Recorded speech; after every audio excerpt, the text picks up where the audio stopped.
scrutinized because it is a huge mobilization cost to do a project like this and have it done within, say, 30 days. But obviously, we would be seeking Stafford Act type reimbursement, probably 75% of whatever is spent. And if that goes back directly to the state, if the city or the parish or Jefferson Parish go in on that, we'll figure that out. But for right now, we feel like we're in a good place with both the state and the federal government that this is. Yeah, I guess when you're talking of money of that magnitude, we just want to make sure that we're equipped and that money is not the problem. Money's not the problem. In fact, Sewage and Water Board has indicated they're going to support I think at the technical and engineering side of the plan, which I think makes sense because they're going to project manage it and own it, essentially. And I think that will be another opportunity to work with Jefferson Parish and their water district and on the East Bank to make sure that this works. We've looked at everything. We've looked at, permanent pipe, we've looked at hose. Good morning.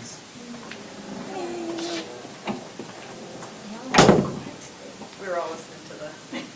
All sorts of different options on Yeah. how to get the water down there. That's, just want to comment on that.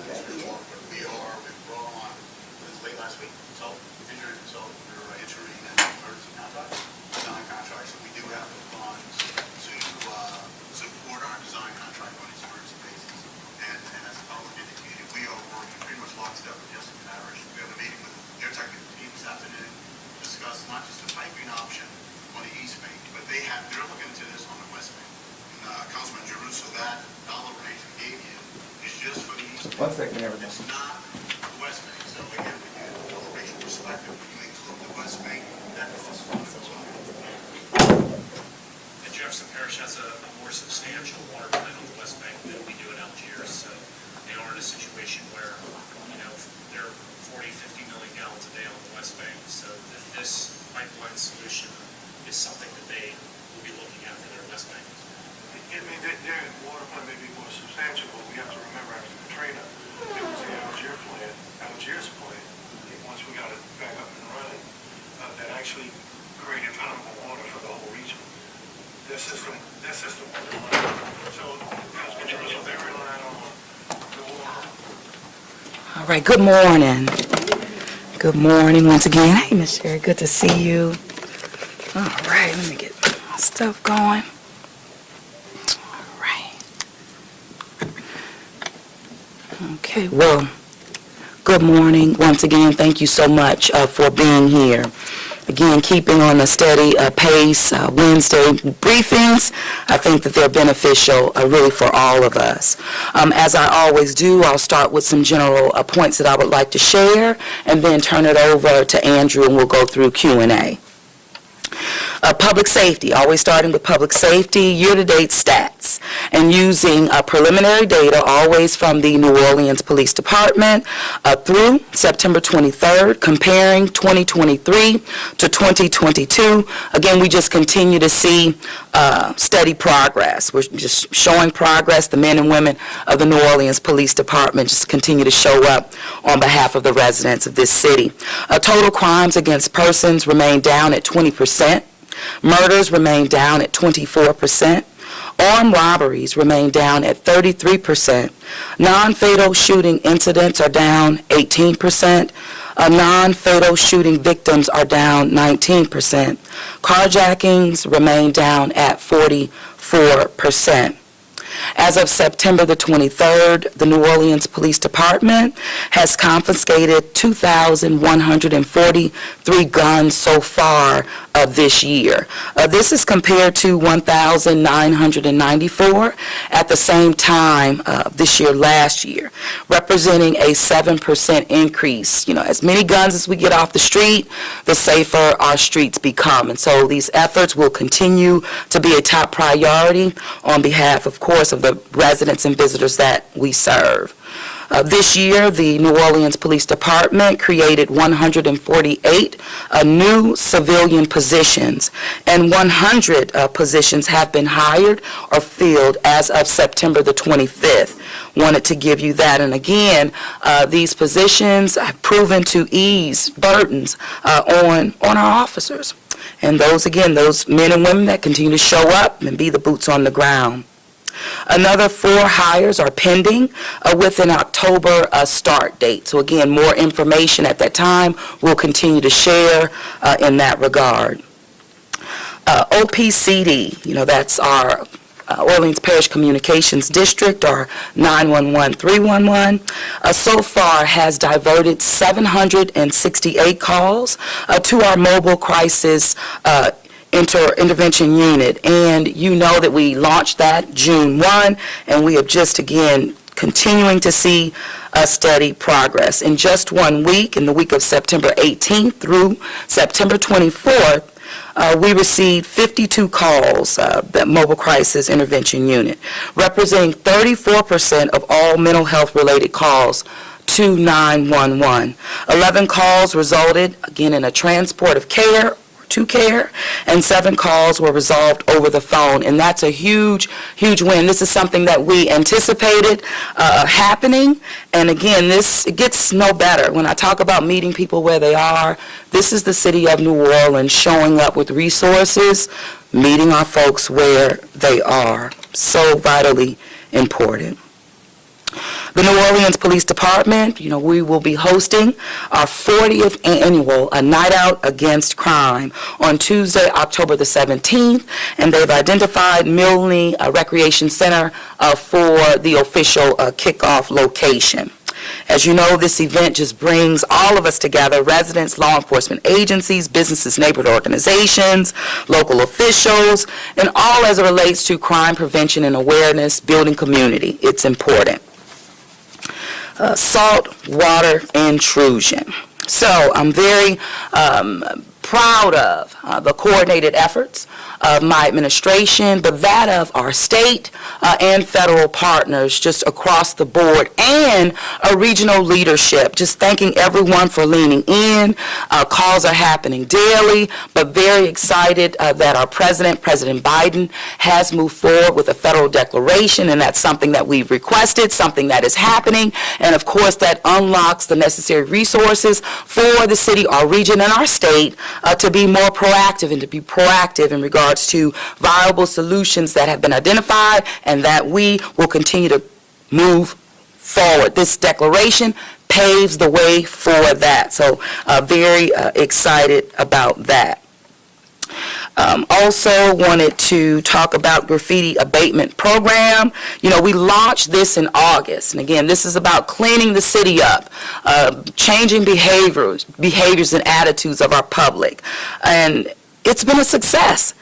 We call it Safe Wash Solutions, and Safe Wash Solutions is currently focusing again on graffiti removal efforts to public properties, and of course working with our business community as well, and we're just continuing to see progress. The CAO is working with the law department, again, to identify the best path forward for graffiti removal on private properties. To date, over 23,000 square feet of graffiti has been removed from 14 locations across the city. I was looking at the removal along the French Market area and kind of adjacent to the mural that we put forth in partnership with Canada, France, and the city of New Orleans, and it just looks so much more beautiful being rid of graffiti that was kind of adjacent to it.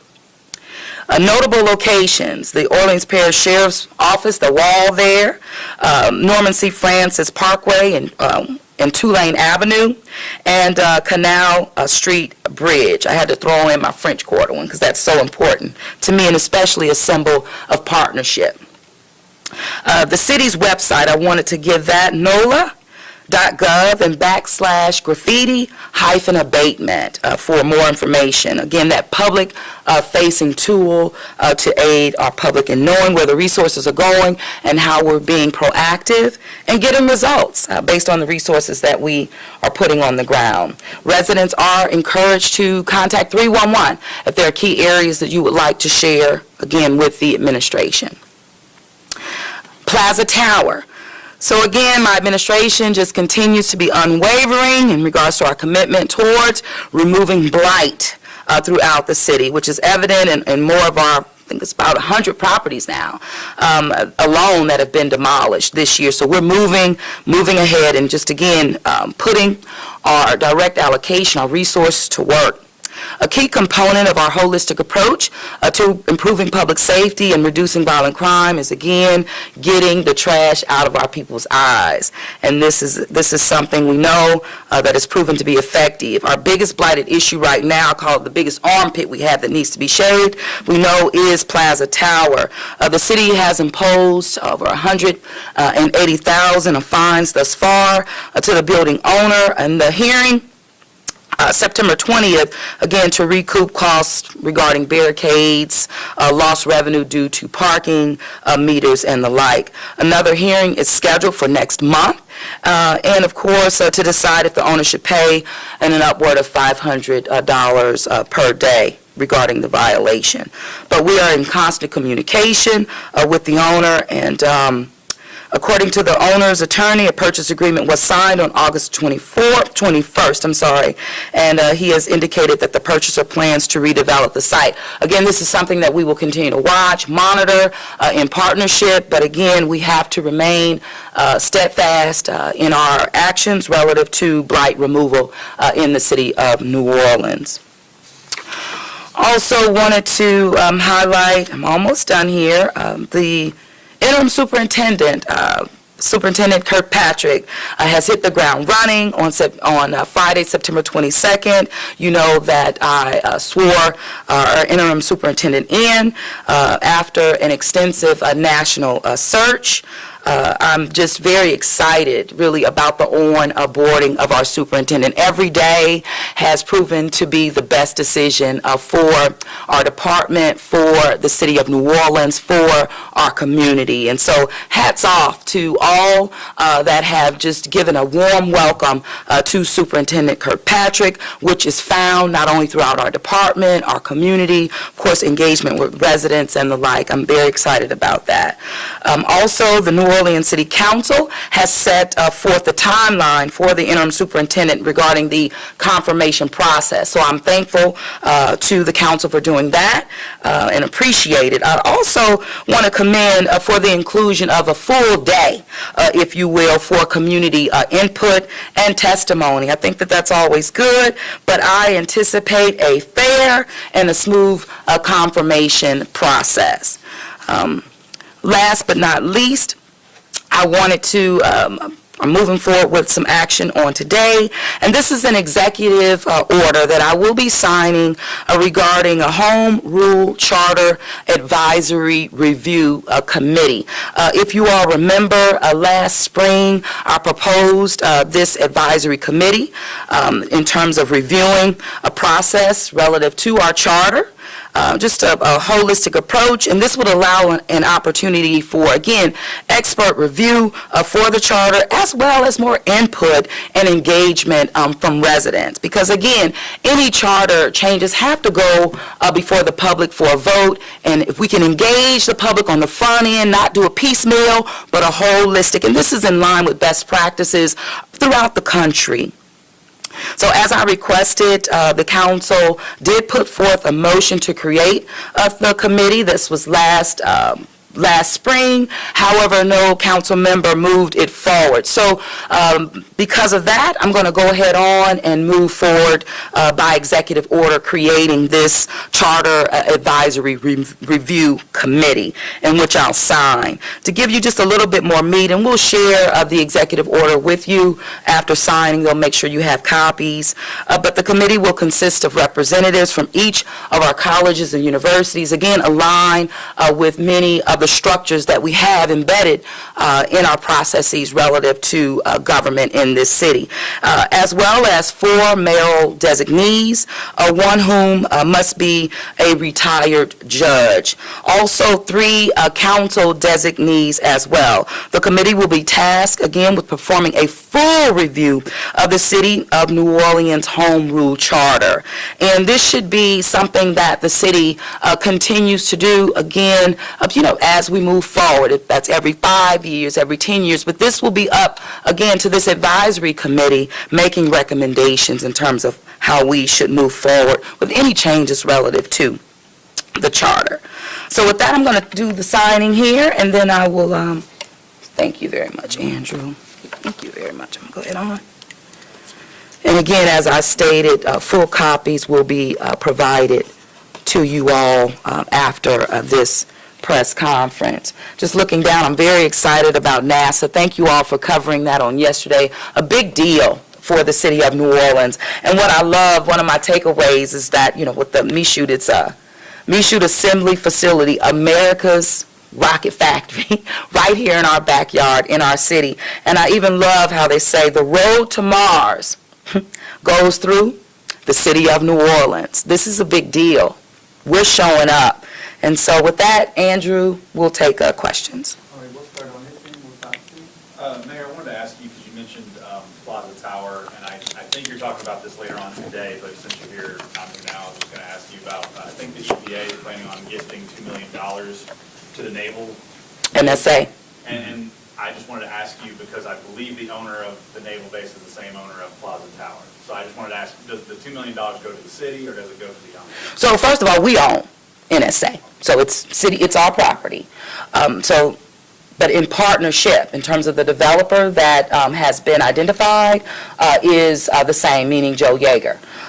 This grant has been one that we've been focusing on, that we have moved forward really in lockstep with the ownership. So this is not a sidestep. This has been an example of a coordinated approach and how we work together to solve these major redevelopment projects, and challenges, quite frankly, with large mass or scale of facilities like NSA. This is a big win for the city. Hi, good morning. I'm wondering if you can talk more about the federal disaster declaration for saltwater intrusion, what specifically that covers, and what the city is planning to ask for or request. So first of all, the declaration was just signed by our president. Copies of that declaration will be provided. And as you know, with any declaration, particularly at that federal level, it paves the way for one at the local level, we've declared, paves the way at the state level, our governor has declared, and now with the federal declaration, it unlocks the resources necessary to move forward with a viable solution that has been vetted. And so we'll be moving forward with that. Right now, it comes in at the 75 split. But, we're excited. Benjamin Abbott has been the designee by the president to be our boots on the ground in this regard. So more to come. Thanks. Good morning, Mayor. Good morning. You mentioned the interim chief, Ken Kirkpatrick. What have her activities been since she was sworn in, and what kind of interactions have you had with her? Well, activities has been leading the department. And so every single day, she's showing up doing her job. Be a little more specific. Well, specific, meeting with the community, various stakeholders. Yesterday morning, for example, I had my leading ladies breakfast with our faith community. And superintendent was there, spoke directly, meeting with people, all sectors of our community, going to churches, meeting with the men and women of the New Orleans Police Department, boots on the ground. So providing the leadership and the experience that is necessary. It is felt, it is seen, and it is appreciated. Hey, Mayor. One of the questions that we've gotten from readers with the saltwater intrusion situation is there a world, and I know there's a lot of moving parts here, but Okay. is there a situation in which water in New Orleans just gets turned off to protect the infrastructure with those like desalination problems? Now no. Right now, we're focusing on being as proactive as possible, and it's working in our favor. The unified command, relative to the local, state, and federal partners, we're all leaned in on this. And I'm just proud. I'm proud of the coordinated efforts and the leadership that is being provided and demonstrated on every level. Good morning, Mayor. Good morning. When did you find out about the concerns that this saltwater intrusion may impact New Orleans? Well, first of all, in July, the U.S. Army Corps of Engineers notified everyone right, of the possibility based on what we were seeing or what they were saying at higher levels of the river, meaning the Ohio region and the like. Of course, the inundation with Plaquemine and St. Bernard, the city of New Orleans, our sewage and water board have been activated in helping our neighbors, and we're continuing to do that. Also learned, just like in terms of about a week out now, maybe this is in our second week. So when the, let me see, yeah, that's about it, a couple weeks out. And was it because of the saltwater intrusion? Is that why you cut your trip short from France? I cut my trip short because, one, I wanted to be, again, in lockstep and boots on the ground with the coordinated effort, local partners, state and federal partners. It was very important for me to be with my governor and with my brother and sister. I call them, they're parish presidents, but my brothers and sisters, in terms of leadership across the region. It's very important, and it proved to be very effective as well. Hi, I'm Elaine Jeffries with The Lens. Is there a push from the city to impose a limit on industrial use of Mississippi River water in order to, during this time of emergency with the saltwater situation? Use, no. No, we will continue to keep the public updated and in real time, but right now it's really no need to panic.